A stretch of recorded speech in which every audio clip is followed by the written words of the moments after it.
Mi agradecimiento a la plataforma Hablando de Ciencia por invitarme para hablar de uno de mis temas favoritos, que es el estrés vegetal, y desearles también mucha suerte para el acto que estáis organizando, o los numerosos actos que estáis organizando para el mes de diciembre. A la pregunta de por qué investigamos el estrés vegetal, el miedo que tenemos los investigadores es que a esta pregunta conteste algún político. Con la que está cayendo en España, si el político es español, se nos ponen los pelos de punta, porque además hay precedentes y en países bastante más ricos que el nuestro. En el año 1995, en el debate del Estado de la Nación, el presidente Clinton debía de estar por aquella época muy estresado con algunos sucesos que ocurrían en el despacho Oval. Entonces hizo una fuerte crítica de que en el presupuesto se destinara $1 millón para estudiar el estrés en plantas, y si le daban la aprobación, que por supuesto que quitaba esa partida del presupuesto y no habría ningún problema. Bueno, la comunidad científica, en especial la Asociación de Fisiólogos Vegetal Americana, se escandalizó bastante, se asustó bastante con ese tema, y entonces le aclaró al presidente Clinton de qué se hablaba cuando se hablaba de estrés vegetal.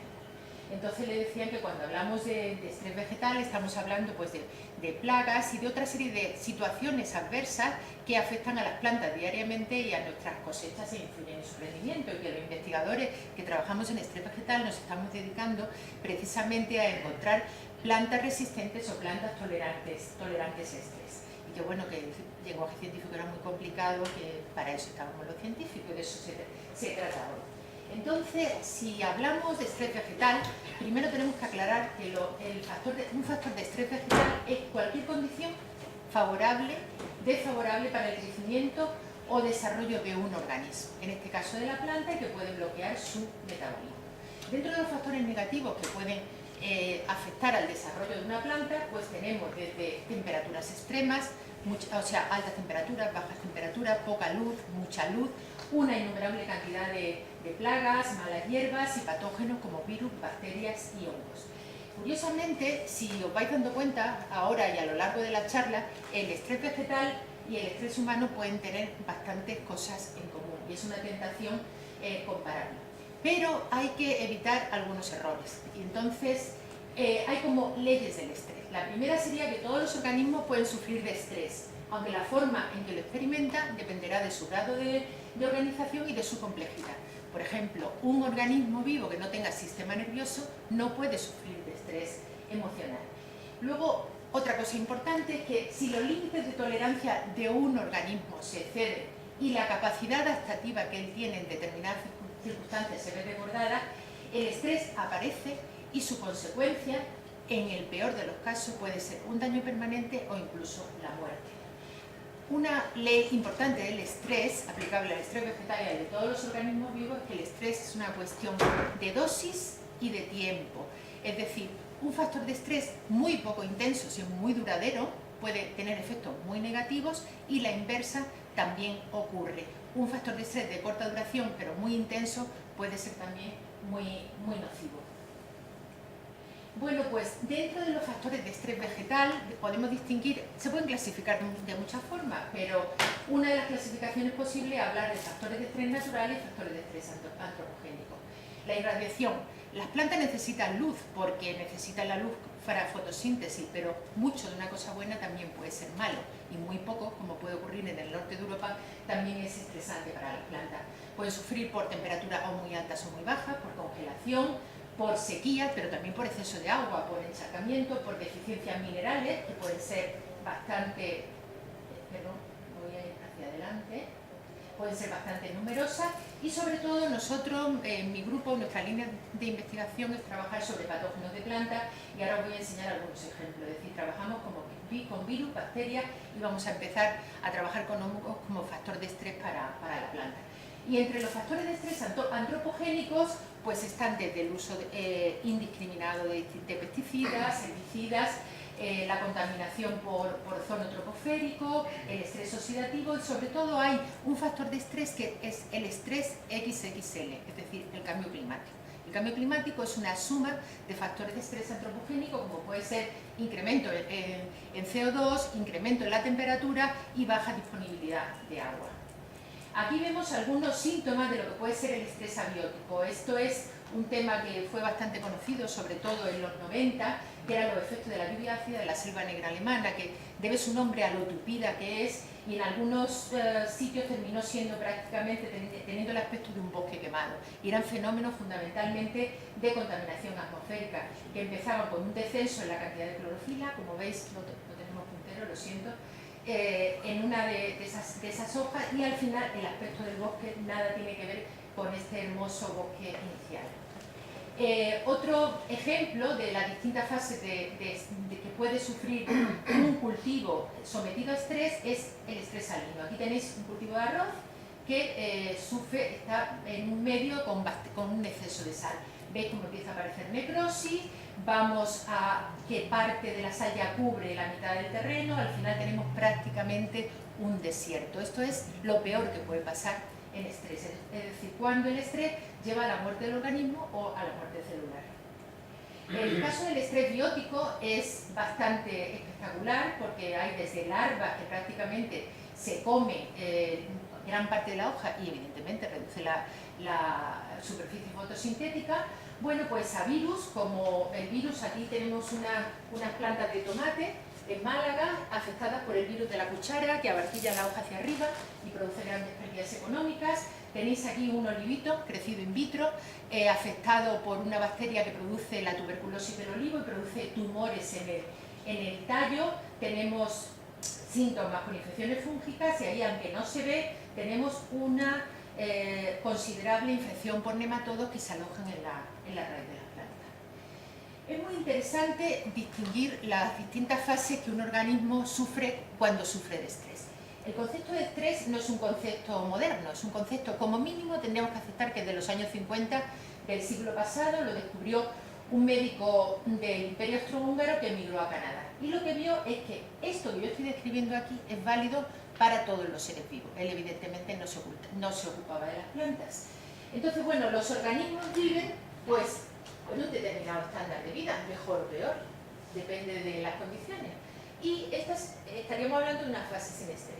Pero de pronto llega una fase de alarma, es decir, la planta se da cuenta de que está delante de un factor de estrés. Y ahí la primera respuesta que tiene es una respuesta de tipo negativo, es decir, reacciones catabólicas, degradaciones de complejos, pero mientras tanto ahí va bajando su estándar de vida, pero enseguida y casi en paralelo se pone a preparar toda su maquinaria de defensa. Con lo cual lo que ocurre es que la planta pasa a lo que se llama en inglés un estado de hardening, de endurecimiento. Mi abuela decía, he sufrido tanto que me he endurecido. Pues eso es una fase del estrés. Te endureces en tanto en cuanto tienes toda la batería de defensa preparada para defenderte frente al estrés. Bueno, pues, pero nadie puede vivir en un estado de resistencia máximo, ningún ser vivo, porque además energéticamente es muy costoso. Entonces pueden ocurrir dos cosas, que el estrés no sea muy intenso o no sea muy largo y desaparece el agente estresante y la planta va a tener un nuevo estándar de vida. A lo mejor mejor que el anterior, porque al haberse endurecido, al haber tenido más mecanismos de defensa, mejora su adaptación a su medio. Pero si el estrés dura mucho o es muy intenso, lo que va a ocurrir es la muerte celular, ¿no? Como veis en los arbolitos de arriba. Bueno, el estrés en plantas ha llegado a cambiar la historia de algunos países. En el siglo XIX ocurrió un fenómeno llamado la hambruna irlandesa, que llevó a la muerte de una gran parte de la población de Irlanda y a una emigración a Estados Unidos debido a una enfermedad que es el mildio de la patata, que se origina por una infección con Phytophthora infestans, ¿no? Bueno, pues en aquel tiempo todos los cereales que se cultivaban en Irlanda iban prácticamente a Inglaterra, los irlandeses se alimentaban de patata. Cuando ocurrió esto, hubo, como os decía, muchas muertes. Aquí se sitúa el auge de los movimientos nacionalistas y, bueno, pues como anécdota, sin el mildio de la patata y la hambruna irlandesa no sabemos si la historia de los Kennedy hubiera sido tan brillante en Estados Unidos. Bueno, hay casos que son una mezcla de estrés vegetal en positivo y en negativo. La primera gran burbuja económica en Europa en el siglo XVII también tiene que ver con el estrés vegetal. En Holanda, en 1637, por esa época, hubo un fenómeno que se llamaba la tulipomanía. La tulipomanía era una afición por un tipo de tulipanes que se llaman normalmente tulipanes Rembrandt. Entonces, si veis aquí, tienen los pétalos, no son lisos, son variegados, y hay numerosos cuadros flamencos que aparecen ese tipo de tulipanes. Probablemente os fijéis a partir de ahora. Bueno, pues lo que produce esos pétalos tan hermosos es el mismo virus, un potivirus, que produce una infección en los calabacines del llano de Zafarraya que los deforma por completo y hace imposible que se comercialice. Bueno, pues los tulipanes eran tan valiosos, gustaban tanto que cotizaban en bolsa. Y bueno, pues todo el mundo infectaba tulipanes, o sea, ponía los bulbos justos para favorecer la infección, hasta que, pues ya sabéis lo que es una burbuja económica, por propia experiencia, pues los tulipanes bajaron de precio y debido a un potivirus y hubo una primera burbuja económica en Europa. Bueno, hay otros casos que son más lucidos. El pascuero de Navidad, que casi todos tenemos en la poinsettia, que casi todos tenemos en nuestras casas, normalmente a la gente le gusta que sea redondeadito, pero normalmente la poinsettia no es redondeada, es como mucho más alta y produce muchas ramificaciones. Bueno, pues debido a la infección por un fitoplasma, poinsettia sufre un fenómeno que se llama fruit branching, es como producir ramas como locas, lo cual redondea la planta. Hay un artículo de Nature que de hace unos años que sacaba este poema japonés que tiene 2000 años de antigüedad, y el título de ese paper era el primer report de una enfermedad viral. Bueno, pues se trata de lo siguiente. Eupatorium makinoi es una planta muy extendida en Japón y gusta no su versión sana, que es la versión más verde, sino la versión infectada por un geminivirus que produce esa clorosis en las venas, ¿no? Y lo que describe este poema de 2000 años de antigüedad es precisamente los síntomas de esa enfermedad viral. Más efectos positivos del estrés vegetal. Bueno, hay gente aquí en la sala que trabaja con botrytis y, bueno, normalmente botrytis produce la podredumbre gris, ¿no? Y se carga la uva.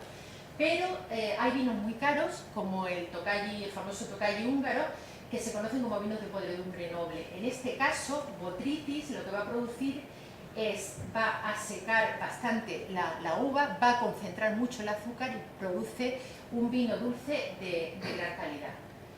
Bueno, las plantas sufren de estrés, pero ¿cuáles son sus mecanismos de defensa? Bueno, la planta posee innumerables mecanismos de defensa, pero no puede ocurrir como en las películas, que las plantas atacan a los humanos, se defienden, se mueven. Una de las características de las plantas es que no se pueden mover del sitio donde viven y crecen, es decir, son plantas prisioneras de su ambiente, ¿no? Y están sometidas, como veis aquí, a una innumerable cantidad de factores de estrés de los que tienen que defenderse in situ, ¿no? Hay mecanismos de defensa muy evidentes, como los que desarrollan las plantas frente a depredadores, ¿no?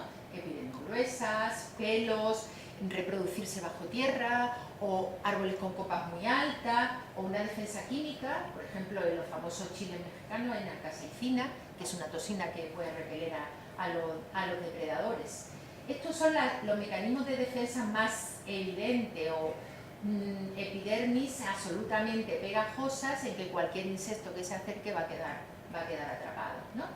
Pero hay también otros mecanismos de defensa que se producen a un nivel más molecular, es decir, una planta estresada puede o favorecer determinadas rutas metabólicas o cambiar su expresión génica. Una de las razones por las que la naturaleza vegetal es tan coloreada es debido a la presencia de compuestos metabolitos secundarios, como son los flavonoides. Entonces, los flavonoides, las antocianinas, son compuestos de defensa frente a estrés y se producen en mayor cantidad cuando la planta está estresada. Y algunos de estos metabolismos secundarios, pueden actuar incluso como filtros solares de la planta, como antioxidantes, o hay una enorme variedad de posibilidades. Por supuesto que hay proteínas específicas de defensas contra el frío, contra el calor, contra los patógenos.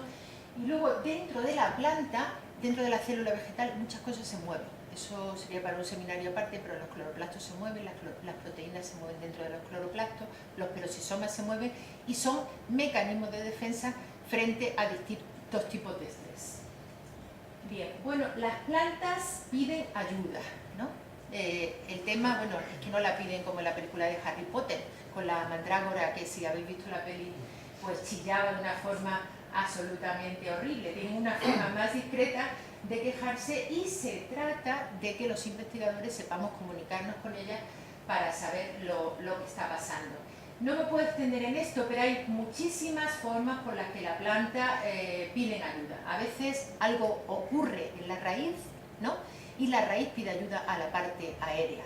Las plantas sintetizan su propia aspirina, que es el ácido salicílico, es muy importante. Hay gente también aquí en la sala trabajando sobre el salicílico, y el salicílico, aparte de ser un mecanismo de defensa, es una forma también de llamar la atención. Y, por ejemplo, hay paper como se dice, cuando las plantas piden ayuda, un profesor de una universidad americana las escucha. Pues nosotros también tratamos de escucharlas y tratamos de favorecer que los cultivos pidan ayuda. Hay innumerables casos, como el caso de esta larva, que la planta produce una sustancia ante la invasión de la larva que a su vez va a atraer a un depredador de la larva. Es decir, son bastante finas, como veis, las plantas, aunque estén muy quietecitas en su sitio. ¿Qué hacemos nosotros para tratar de entender si una planta está estresada o no está estresada? Bueno, nuestra línea de trabajo parte de que las plantas estresadas son o plantas fluorescentes o plantas febriles. En la izquierda tenéis un cartel de la Semana de la Ciencia de 2005, es una imagen de nuestro grupo y es una planta infectada por un virus. Ahora voy a explicar cómo funciona la cosa. Y a la derecha tenéis un trabajo de un colega de Gante que describe una planta febril, y las imágenes están tomadas con una cámara de infrarrojo como las que usa el CSI para perseguir al asesino en la oscuridad. ¿Por qué las plantas infectadas son fluorescentes? Pues porque las plantas, cuando le llega mucha luz, no pueden apagarla ni pueden reducirla. Y el principal trabajo de una planta es hacer fotosíntesis. Cuando la planta está enferma, es como nos pasa a cualquiera de nosotros. Cualquier trabajo es excesivo. Entonces, demasiada luz para la poca fotosíntesis que pueden hacer, pero ¿qué hacer con el resto de la luz? Bueno, pues la planta tiene lo que se llama mecanismos disipativos y tiene que desembarazarse de la energía que le sobra. Y lo hace, entre otras cosas, en forma de fluorescencia. Por eso una planta estresada que fotosintetiza menos tiene un mayor índice de fluorescencia. ¿Quién emite esta fluorescencia? La clorofila, el pigmento rey de la naturaleza. ¿Por qué las plantas son febriles? Bueno, pues las plantas son febriles, lo voy a explicar inmediatamente después con una mejor animación, pero aquí veis un caso muy interesante, y la foto ha sido premiada, de Laurie Charle de Gante.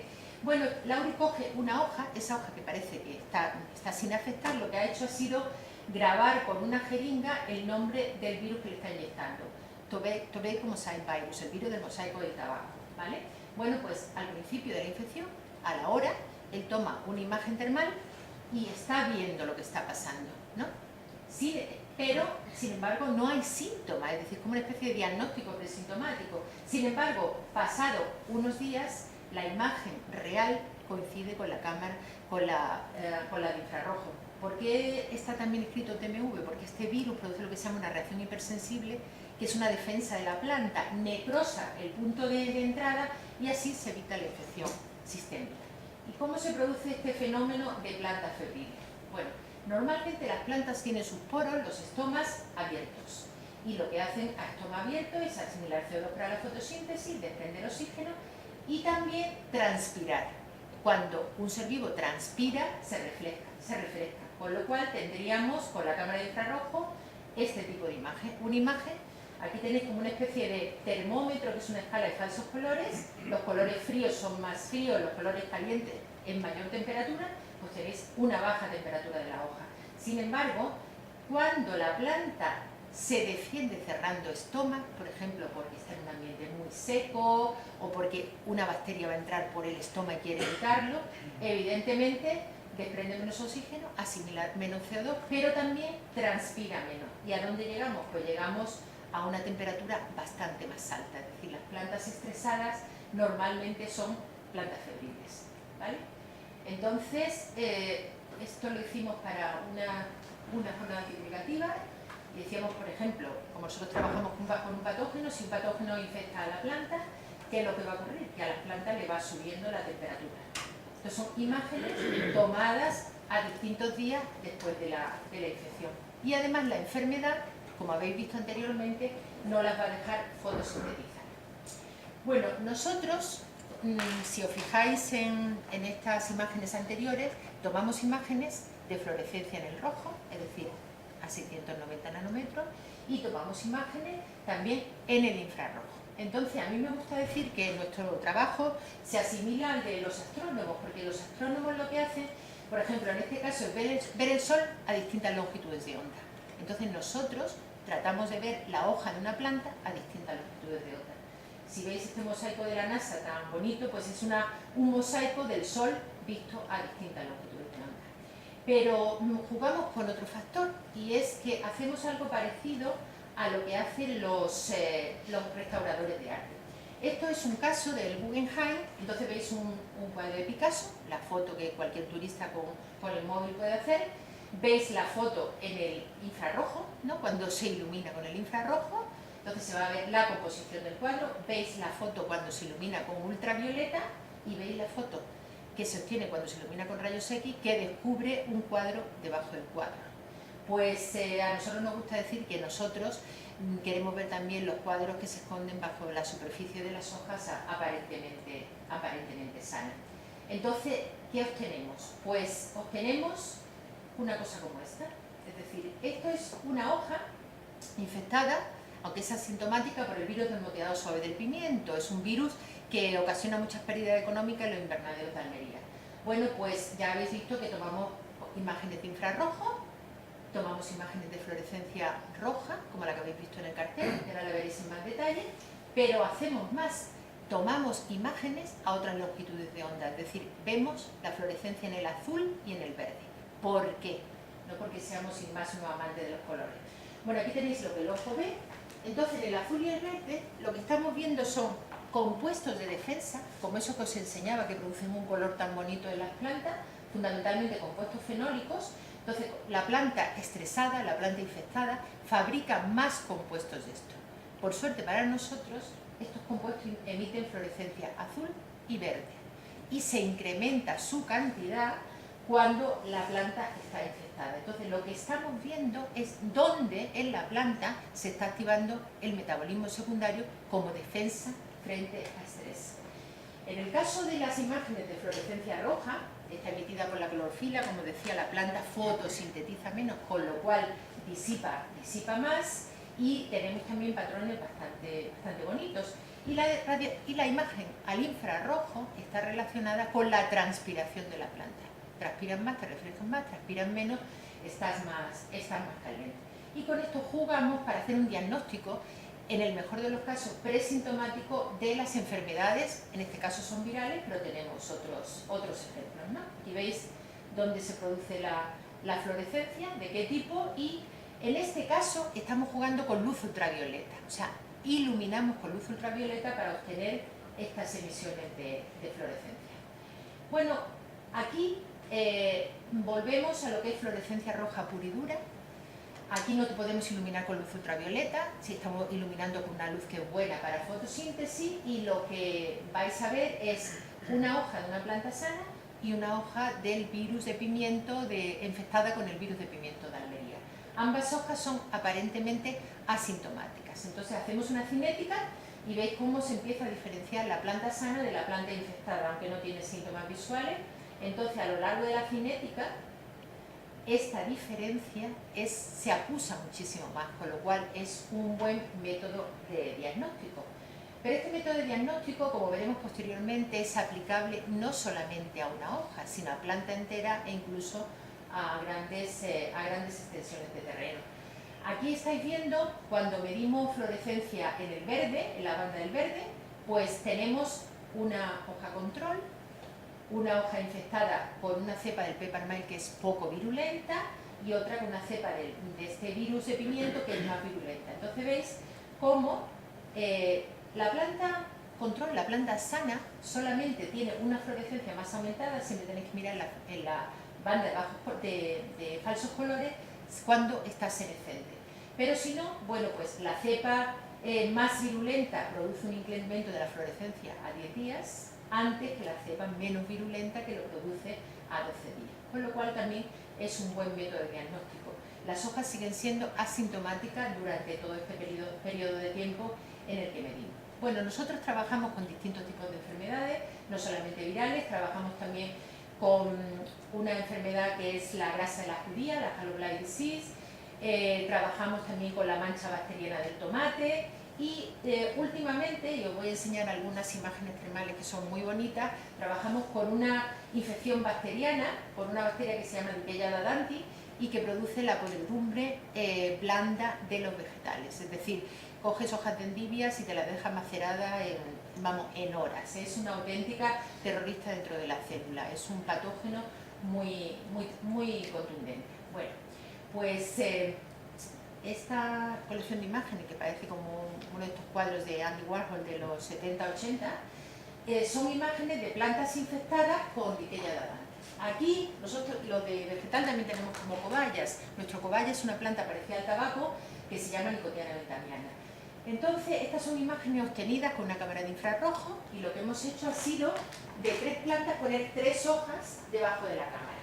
C es una planta sana, HD está infectada a una alta densidad bacteriana y la otra está infectada a low density, a una baja densidad bacteriana.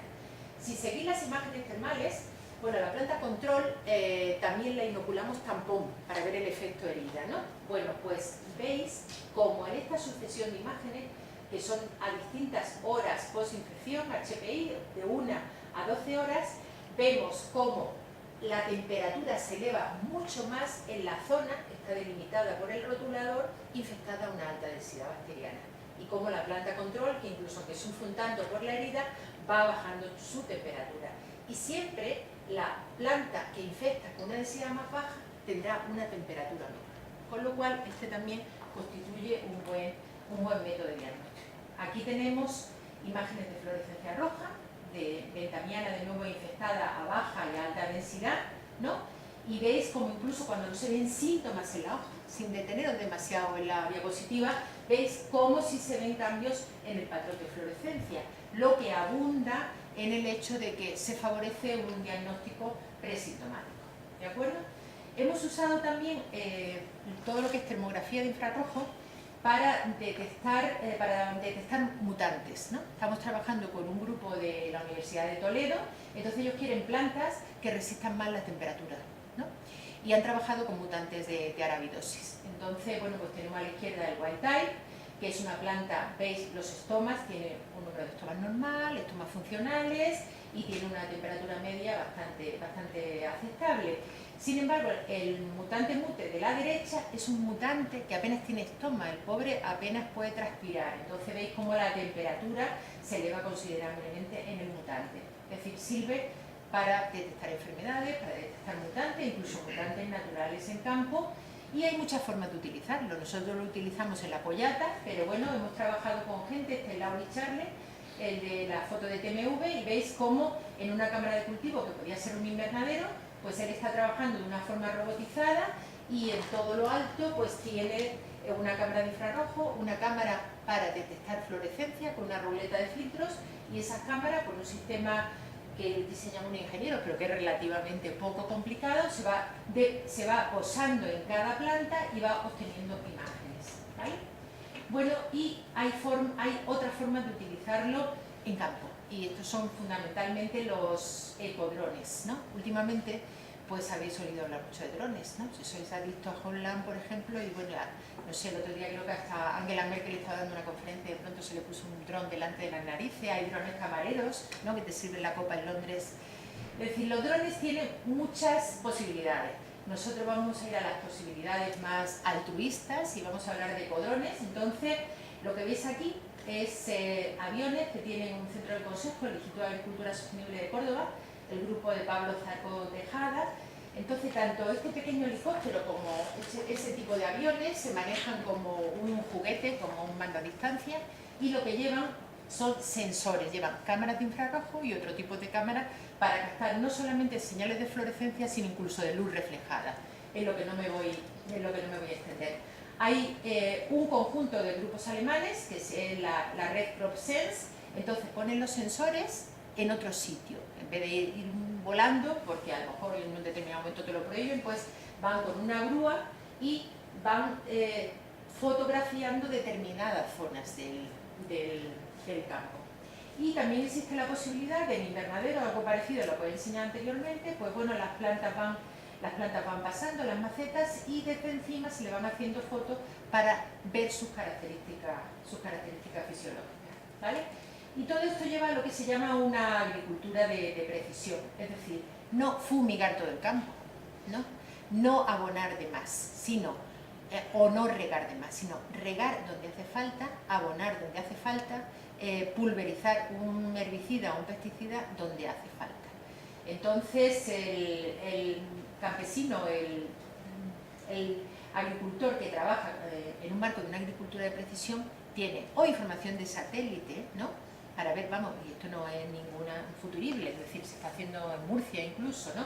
O tiene información de satélite, lo cual es una información con una baja resolución, o tiene información de drones o de algún otro sistema parecido. Entonces estos tractores tienen, aparte de todo el sistema de regadío o de fumigación, pues una gran información con GPS de exactamente cómo está el terreno. Y entonces el terreno se divide en cuadrículas según su necesidad de ver zonas calientes, zonas frías, dependiendo de cuál sea el estado del terreno. Incluso desde el satélite se pueden llegar a obtener imágenes como esta de la fotosíntesis global. Es decir, las aplicaciones son múltiples, ¿no? Bueno, yo solamente quiero agradecer a toda la gente que ha trabajado en nuestro grupo de la Estación Experimental de Zanín, que cada vez, como todos los grupos de investigación, está disminuyendo de tamaño. Y bueno, agradecer a Mónica Pineda, Marisa Pérez Bueno, Vivian Díaz Carvajal y Espen Grano por la obtención de todas estas imágenes.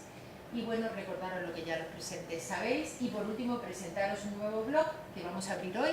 Se llama La vida, el universo y todo lo demás. Y bueno, somos... está Pablo Rodríguez Valenzuela del CBGP, de la Universidad Politécnica de Madrid, Enrique Pérez, del Instituto de Astrofísica, es decir, un astrónomo, un bioinformático y microbiólogo. Yo soy bioquímica vegetal, y Pepa Mengual, que trabaja en la Organización Nacional de Parques Naturales y está especializado en conservación de la naturaleza. Y espero que lo visitéis, y ahora podéis preguntar lo que queráis.